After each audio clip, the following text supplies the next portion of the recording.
It began in a cold workshop at Aberdeen Proving Ground in Maryland, 1942.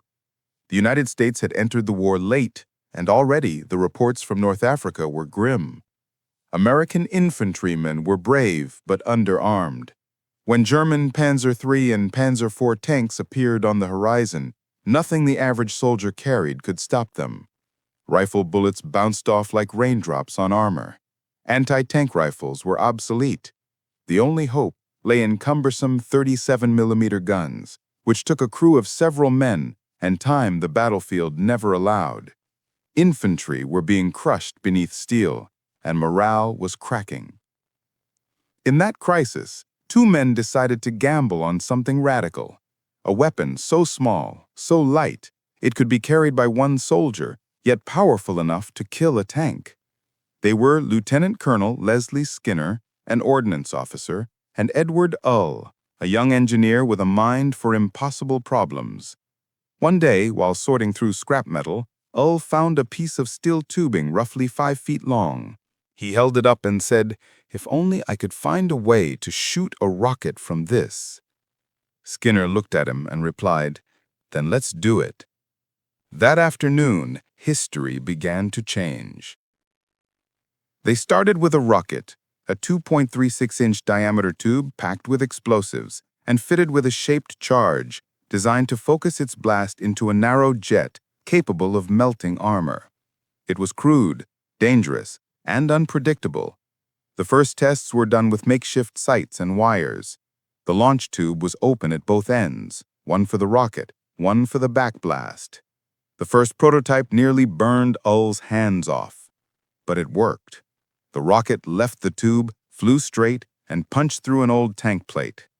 Skinner reportedly turned to Ull and said, "That's the sound of infantry being free again." The concept was revolutionary. A lightweight, shoulder-fired anti-tank rocket launcher that required only 2 men to operate, a gunner and a loader. The weapon was officially designated the M1 rocket launcher, but the soldiers quickly gave it another name. During a demonstration to visiting generals, someone remarked that it looked like the strange homemade trombone used by radio comedian Bob Burns, known as the Bazooka. The name stuck. From that moment, it was no longer just a weapon. It was the Bazooka. Production began immediately, even before perfection. Factories across America, from Detroit to Hartford, retooled their lines overnight. The design was simple: a hollow steel tube, a trigger circuit powered by 2 dry cell batteries, and a shoulder rest. It fired a rocket weighing about 3.5 pounds, which could travel nearly 100 yards and penetrate more than 3 inches of armor. That might not sound like much, but on the battlefields of 1943, it was enough to crack open any German tank from the side or rear. For the first time, the American infantryman had a weapon that could stare down armor and win. The first units were shipped to North Africa in late 1942 during Operation Torch. In the dusty battlefields near Tunisia, soldiers of the 1st Infantry Division used the new weapon against German half-tracks and machine gun nests. The results were immediate and terrifying. The rockets left a trail of smoke and struck with a flash of molten fire. It was like holding lightning, one soldier wrote in a letter home. You'd aim, fire, and the world just blew open. But the real test came in Sicily, July 1943. American infantry landed under heavy resistance, facing entrenched German armor. The bazookas were unproven in large-scale combat. 2-man teams crawled through olive groves and rubble, waiting for tanks to pass. When a Panzer IV rolled by, a gunner named Corporal Joe Palmer of the 3rd Infantry aimed at the tank's side armor from 60 yards. The rocket hit, and to the astonishment of everyone watching, the Panzer stopped cold, smoke pouring from its hatches. The whole platoon froze, Palmer recalled. We didn't cheer, we just stared. We'd done something nobody thought possible. Within months, the bazooka became legend. Soldiers learned to trust it, to treat it as an equalizer. 2 men, crouched together, could do what once required artillery. The loader carried a pack of rockets strapped to his back like a quiver. The gunner carried the launcher, worn from smoke and heat. They moved like shadows, always in pairs, always relying on one another. If the loader hesitated, the gunner was dead. If the gunner missed, they both were. Their survival depended on rhythm. Load, fire, move. The weapon wasn't perfect. Its backblast gave away their position, its rockets sometimes misfired, and it required bravery of the highest order because it was most effective at short range, often less than 75 yards. But to the men who used it, those flaws didn't matter. It gave them something priceless, the power to fight back. By late 1943, the M9A1 bazooka, an improved version with better sights and collapsible tube, entered service. It could be broken down into two halves for easier transport and used a refined electric trigger instead of fragile batteries. Training manuals spread across the Army, and soon every infantry company had dedicated two-man bazooka teams. Instructors taught soldiers to aim at the sides of tanks, to use cover, and to hold their fire until they could see the tracks. "Wait until you can smell the engine," one sergeant warned. "Then you can kill it." When General Eisenhower saw the weapon demonstrated, he reportedly smiled and said, "Give me 1,000 of these and I'll trade them for 1,000 tanks." In less than a year, the bazooka had gone from an experimental tube to a symbol of infantry defiance, the weapon that gave ordinary soldiers the courage to face armor alone. It was more than steel and wires. It was a promise. No man would ever again have to watch helplessly as a tank crushed his position. And soon, on the fields of Normandy and in the snow of Bastogne, two-man teams armed with these tubes of thunder would prove that promise true, holding their ground against steel beasts that once seemed invincible, and changing forever how war would be fought by men on foot. A bazooka was never fired by one man. It was never meant to be. On the battlefield, it lived and breathed through two men, a gunner and a loader, bound together by a weapon that demanded perfect trust. Every time they pulled the trigger, both lives hung on timing, coordination, and a few inches of aim. A single mistake, a misplaced rocket, a breath too early, a flash of backblast could mean death for both. Yet across Europe and the Pacific, these pairs of soldiers became the unspoken heroes of modern warfare. Small, exposed, and armed with nothing but courage and a steel tube that spat lightning. The U.S. Army manual described it clinically. The bazooka team consists of a gunner and an assistant, loader. The gunner aims and fires. The assistant loads and observes results. But reality was far more intimate. These two men moved like one body. The loader carried the ammunition, 6 or more rockets in canvas tubes slung across his back. The gunner shouldered the weapon, his finger resting near the trigger contact, eyes fixed through the crude open sights. The loader crouched behind, always lower, feeding the rocket into the rear of the tube and shouting, "Up!" That single word meant everything. It meant the weapon was live, and that any second now, a jet of fire would roar from the back. Firing a bazooka was nothing like the movies. It wasn't clean or cinematic. The backblast burst out like a small explosion, hot enough to burn skin, strong enough to kill a man standing too close behind. The gunner had to trust that his partner was clear. The loader had to trust that the gunner wouldn't fire too soon. When you pulled the trigger, one veteran of the 4th Infantry Division recalled, you could feel the blast kick against your lungs. It was like standing in front of a furnace that hated you. They trained together for weeks before being sent to the front. In training fields from Fort Benning to Tidworth Barracks, pairs of soldiers practiced the rhythm. Load, aim, fire, duck, reload, relocate. The teams learned to communicate with gestures more than words. A tap on the shoulder meant ready. A raised hand meant not yet. Some even developed small rituals before battle. One team always knocked the launcher 3 times before the first shot, calling it their knock-knock. Another drew chalk tally marks on the tube for every tank they'd hit. By 1944, the bazooka had become a brotherhood of pairs. Some gunners were older men, calm, steady, experienced in battle. Loaders were often younger, teenagers drafted straight from high school, nervous but determined. The contrast between them became its own form of survival. The older gunner steadied the younger's hands. The younger's energy kept the pair moving. "We were like an old dog and a pup," said Private James Carver, who fought in Normandy with the 29th Infantry Division. "He told me when to breathe, when to run, when to reload. I did everything but think." The pair had to be brave in a way few others understood. Bazooka teams were often detached from their squads and sent forward alone to ambush tanks or destroy pillboxes. That meant crawling through ditches, hiding in hedgerows, and waiting, sometimes for hours, for a target to appear. The tension was suffocating. The sound of tank tracks, that deep metallic growl, grew louder and louder until it filled their chests. The gunner whispered, "Wait for the flank." The loader whispered back, "Copy." Both waited until the tank was within 50 yards, sometimes less. They could smell the oil and exhaust.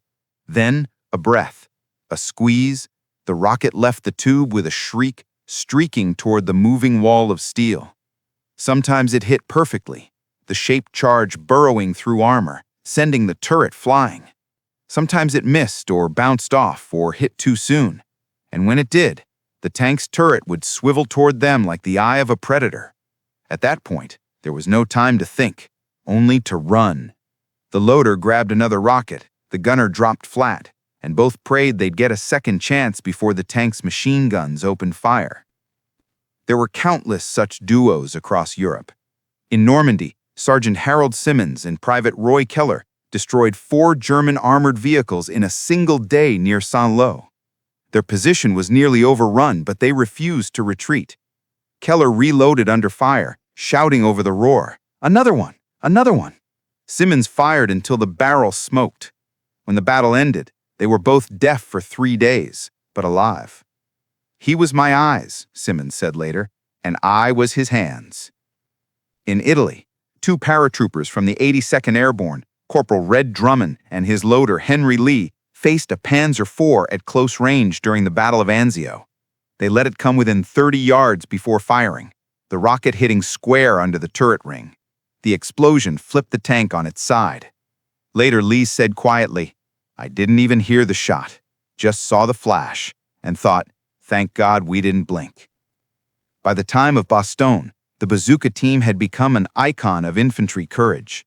In the freezing forests of the Ardennes, small groups of 2-man teams held crossroads and villages against waves of tanks. The loader carried rockets under his coat to keep the fuses from freezing.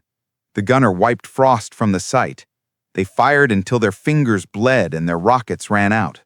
And when the tanks finally stopped coming, they leaned on each other, half blind, half deaf, but unbroken. That partnership was deeper than orders or rank. It was instinct, trust, and survival condensed into a 2-man equation. Many said they'd rather go into battle with their bazooka partner than anyone else in the platoon. It's like we were closer than brothers, because brothers argue. We didn't have time for that. The bazooka's power came from chemistry, not chemicals, but the bond between 2 men who believed in each other. The gunner provided the aim, the loader the nerve. Together they faced things no human should. The grinding approach of tanks, the whine of machine guns, the blinding flash of their own weapon. They learned to control fear by focusing on each other.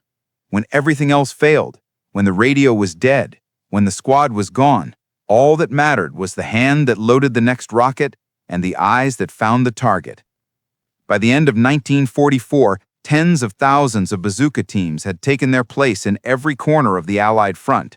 They'd stopped tanks, destroyed bunkers, and, in moments of quiet, shared cigarettes beside the warm barrel of their launchers, laughing at how something so ugly could save their lives. They were the smallest unit on the battlefield, just 2 men, yet they carried the weight of armies on their shoulders. And in the months to come, as the snow fell over the hedgerows of France and the steel monsters of Germany advanced once more, these pairs would be called upon to do the impossible, to hold the line when there was nowhere left to run. The morning fog of Normandy was the kind that swallowed sound and breath. In the early days after D-Day, June 1944, American infantry moved through fields bordered by thick hedgerows, ancient walls of earth and tangled roots that turned every acre into a fortress. Somewhere beyond each bend, German panzers waited. The men could hear them before they saw them, the low metallic growl of engines, the grinding of treads chewing through mud. It was in those narrow, claustrophobic lanes that the Bazooka team earned its legend. The bazooka was never a weapon of comfort. To use it well, you had to wait. Not until you saw the tank, but until you could see the details, the insignia on the turret, the glint of the driver's visor, the mud clinging to the treads. The gunner's job wasn't to be fast, it was to be fearless. "You waited until you could smell the exhaust," said Private Harold Benton, 4th Infantry Division. "If you fired too soon, it just bounced off. So you waited, and you prayed you'd still be alive to pull the trigger." In the Bocage country near Saint-Lô, Benton and his loader, Ray Martinez, lay flat under a hedgerow as a Panzer IV rolled past barely 50 yards away. The ground shook. Benton held his breath and whispered, "Not yet." When the tank exposed its side armor, he raised the tube, sighted on the rear road wheel, and squeezed.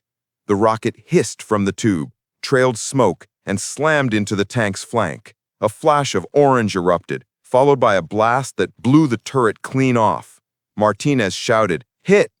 The tank stopped burning after 5 minutes, but the smell of melted steel lingered for hours. Benton never forgot it. "We weren't brave," he said later. "We were just too scared to miss."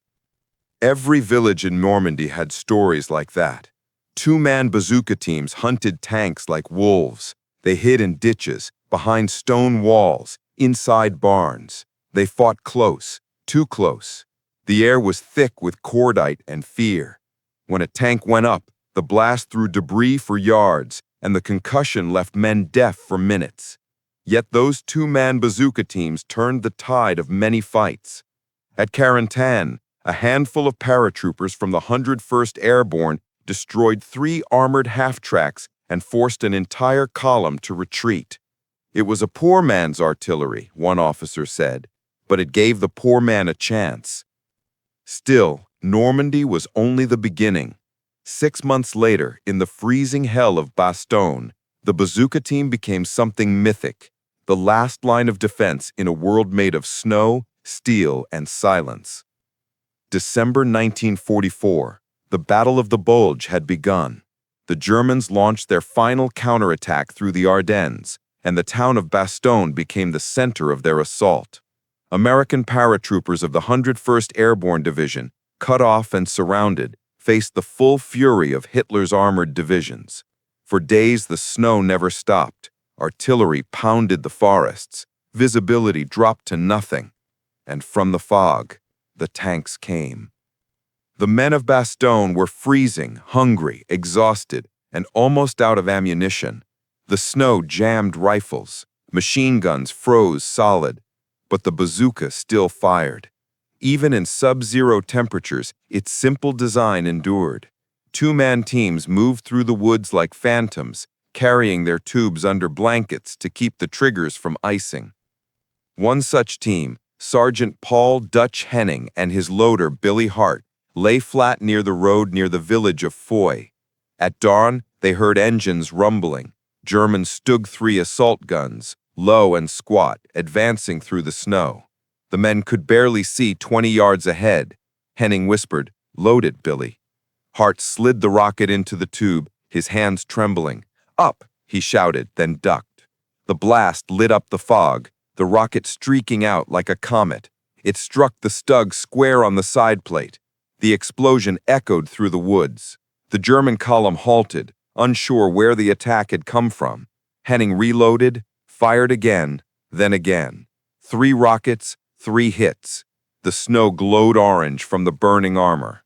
When it was over, Hart was crying, not from fear, but from relief. "We stopped them," he said, staring at the wrecks. "Just us, 2 men." Everywhere in Bastogne, stories like that repeated. The 327th Glider Infantry used bazookas to break up German infantry supported by half-tracks. The 501st PIR ambushed tanks at crossroads, waiting in silence until the enemy was within 50 yards and then firing from both sides of the road. One team even crawled onto the back of a Sherman tank, using its hull for cover as they took shots at German armor in the next field. You could feel the earth shaking from the engines. You didn't think, you just aimed for the weak spot and fired. The courage it took was unimaginable. To fire a bazooka meant exposing yourself. You couldn't hide behind cover, couldn't miss, couldn't flinch. You had to stand, aim, and trust your partner to cover you. Many never made it to a second shot, but those who did became legends in silence. They didn't boast. They just wiped the frost off the tube, reloaded, and waited for the next one. During one of the final assaults on December 23rd, as the siege tightened, a bazooka team from the 10th Armored Division, Corporal Walter Price and Private Leon Parker, defended a bridge near Hemrelay. They had only 3 rockets left. A column of Panther tanks appeared out of the mist. The first shot missed. The second hit but didn't penetrate. The third struck true, piercing the side armor and igniting the fuel. The Panther burned until nightfall. When relief came days later, rescuers found their bodies beside the launcher, still facing the direction of the road. By Christmas Eve, Bastogne's defenders were nearly out of ammunition, yet the lines held, because wherever a tank appeared, 2 men with a bazooka were waiting. They were cold, half-starved, and surrounded, but they still had their weapon, and each other.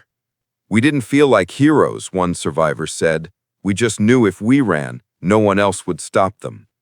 When the siege was lifted and Patton's tanks finally broke through, the roads around Bastogne were littered with the carcasses of German armor, dozens of them, each with a fist-sized hole burned through the flank. Beside many, rescuers found the empty tubes of bazookas, their paint blistered by fire and cold. Some were still clutched in frozen hands. Those 2-man bazooka teams had done what armies of millions could not. They had turned hopeless defense into defiance. In the snow and mud of Europe, they proved that bravery wasn't about numbers or size. It was about trust, timing, and the will to stand your ground. From the hedgerows of Normandy to the forests of Bastogne, the bazooka teams had rewritten the rules of infantry warfare. They had shown that courage could fit in 2 hearts, and victory in the hands of 2 men and a steel tube no wider than a man's wrist. In Europe, the bazooka became a legend in snow and mud. In the Pacific, it was reborn in fire and rain. Where the hedgerows of Normandy had muffled sound, the jungles of the Philippines swallowed it whole. The enemy wasn't the gray steel of the Panzer. It was the green camouflage of Japanese tanks, the concrete teeth of bunkers carved into cliffs, and the soldiers who would rather die than surrender.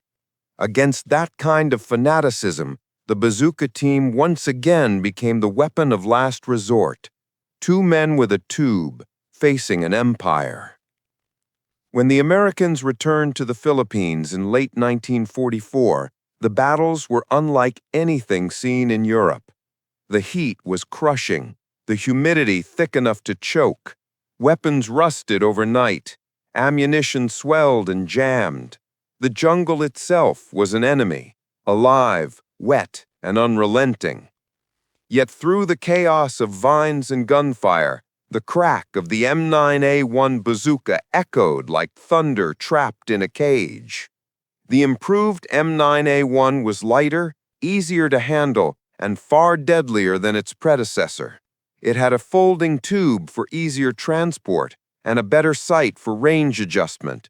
Its rocket, with a redesigned shaped charge warhead, could punch through 4 inches of armor, enough to burn through the side of a Japanese Type 95 Ha-Go or pierce the reinforced concrete of a pillbox. The weapon's light weight, only 15 pounds, made it ideal for the Marines and soldiers slogging through terrain where vehicles couldn't go. but nothing could make the work of a bazooka team in the Pacific easy. On Luzon, Leyte, and Okinawa, they fought at point-blank range, in rain that never stopped, against bunkers hidden under roots and caves defended by suicide squads. You could see the whites of their eyes before you pulled the trigger, remembered Corporal Stanley Wong of the 37th Infantry Division. Sometimes the target wasn't a tank, it was a machine gun nest that had already killed half your platoon. In Luzon, January 1945, a two-man team, Private First Class Arthur Morales and Sergeant Bill Horn, crept up a ridge under fire from a Japanese bunker carved into volcanic rock. Rifle grenades had failed, flamethrowers couldn't reach.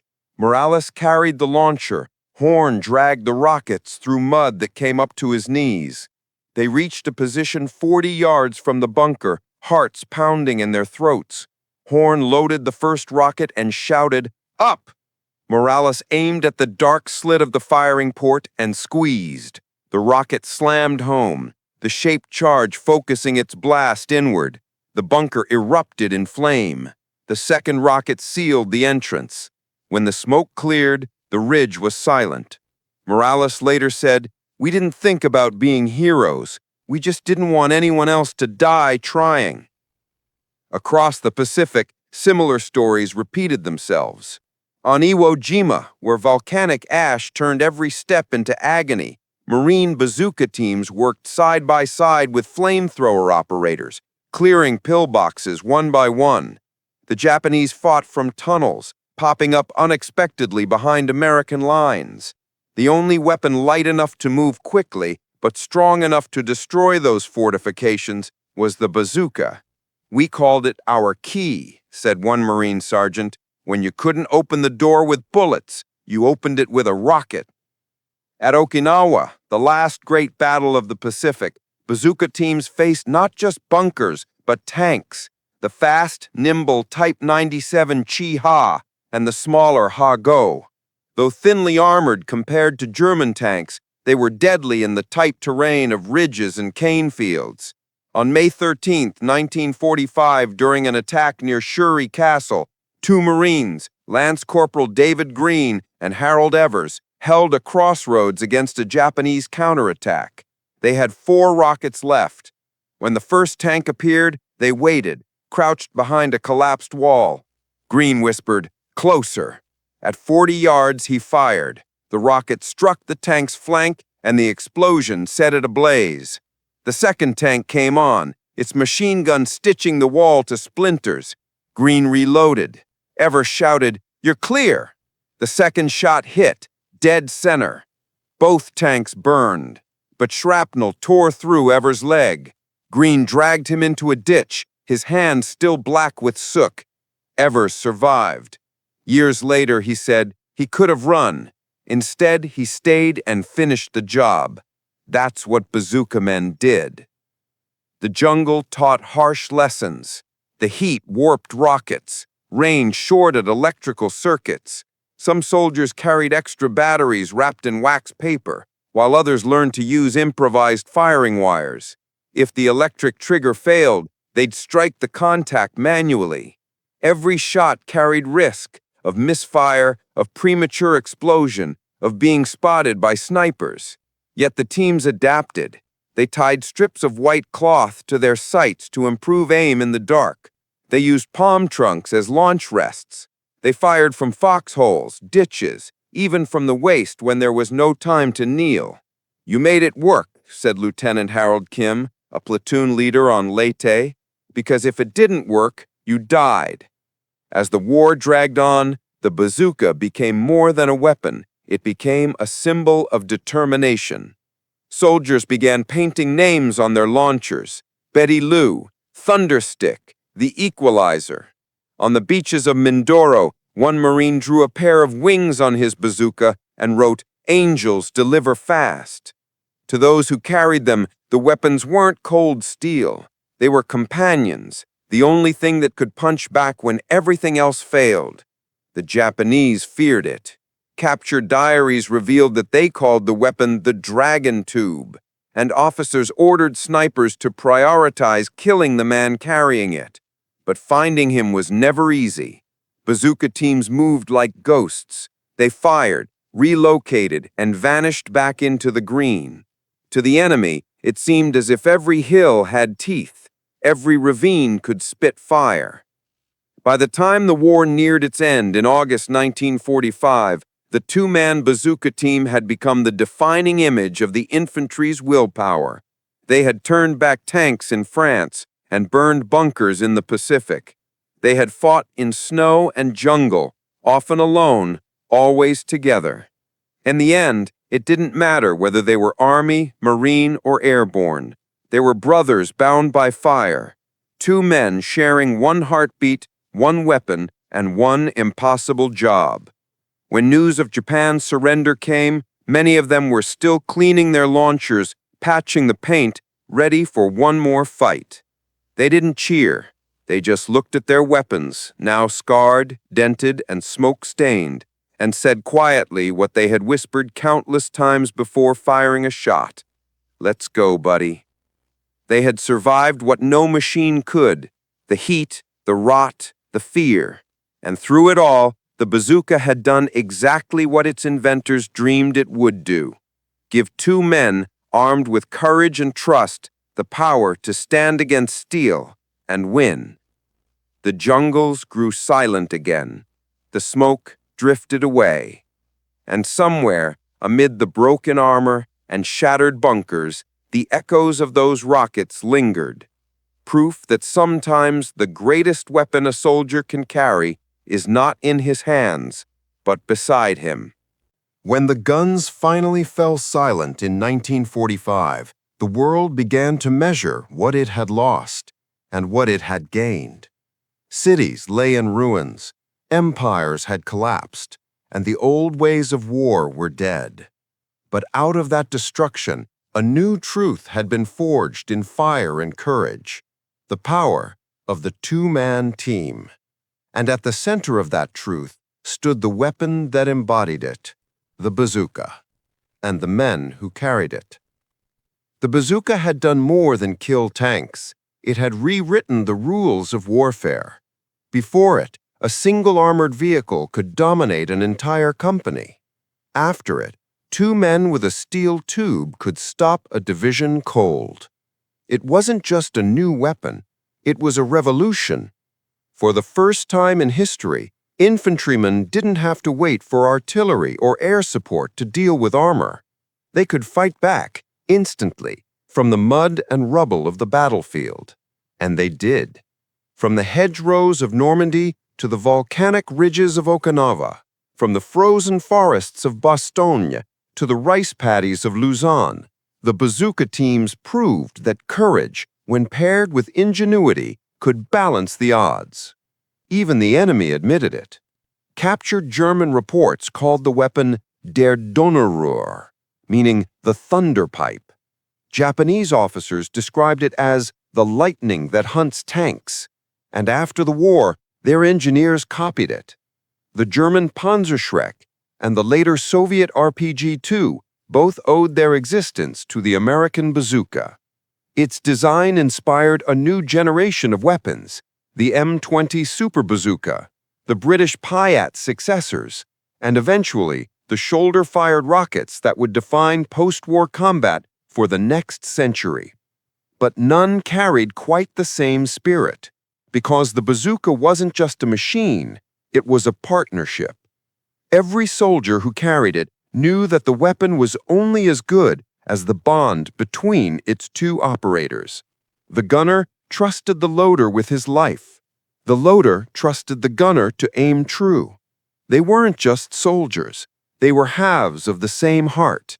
In the chaos of battle, when shells screamed overhead and tanks closed in, there was no time for speeches or orders. There was only the shared breath before the shot, the unspoken timing, the brief moment when both hearts beat as one. One veteran of the 90th Infantry Division once said, "You didn't think about the tank, you thought about the man next to you. If he was ready, you fired. If he wasn't, you waited. even if it killed you. That spirit became the soul of modern infantry warfare. The two-man anti-tank team became standard doctrine for armies around the world, a permanent reminder of what two men could do when they refused to yield. But beyond tactics and design, there was something deeper, something human. The Bazooka team embodied the essence of every soldier's fight. Small, outnumbered, terrified, but standing firm. They were proof that technology alone doesn't win wars. People do. The Bazooka gave them power, but it was their courage that made it history. In the aftermath of the war, many of those teams went home quietly. They became farmers, factory workers, teachers, fathers. Few ever talked about what they had done. When asked, they'd shrug and say, "We just did our job."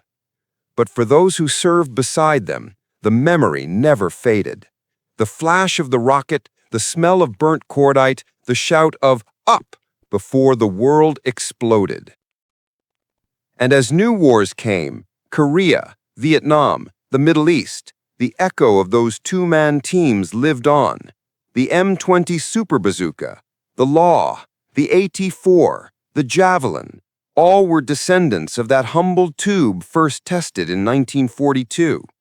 Each one carried the DNA of a weapon that changed how infantry fought forever. Yet even as the technology evolved, the heart of it remained unchanged. Two men, one weapon, one unbreakable bond. In 1950, during the Korean War, a photograph captured a moment that seemed to bridge the past and present. A young American soldier kneeling in the snow, bazooka on his shoulder, his loader standing behind him, rocket in hand. It could have been Normandy, it could have been Bastogne.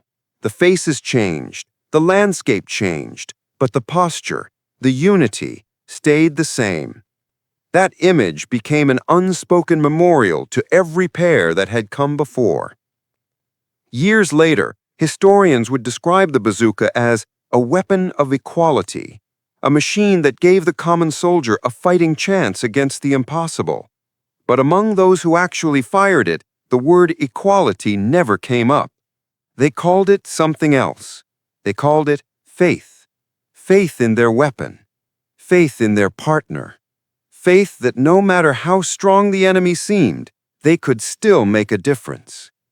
The engineers who built the bazooka didn't know they were creating a symbol. They just wanted to solve a problem. But what they gave the world was more than metal and powder. They gave the infantryman something he hadn't had before: hope. Hope that he could stand against steel and not break. Hope that he could look into the mouth of a tank and still pull the trigger. Hope that even when the odds were impossible, courage could even them out. And so, long after the last bazooka was retired, its legacy lived on, not in museums or manuals, but in every soldier who picks up a weapon and turns to the man beside him before the fight begins. Because in every war since then, somewhere on every battlefield, there are still two men, one carrying the tube, the other the rocket, whispering the same words their forefathers once did in Normandy, Bastogne, and the Philippines. You ready? Yeah. Let's make it count. That was the creed of the bazooka team and the heartbeat of the infantry. Two men, one weapon, infinite courage. They didn't just hold the line, they became the line.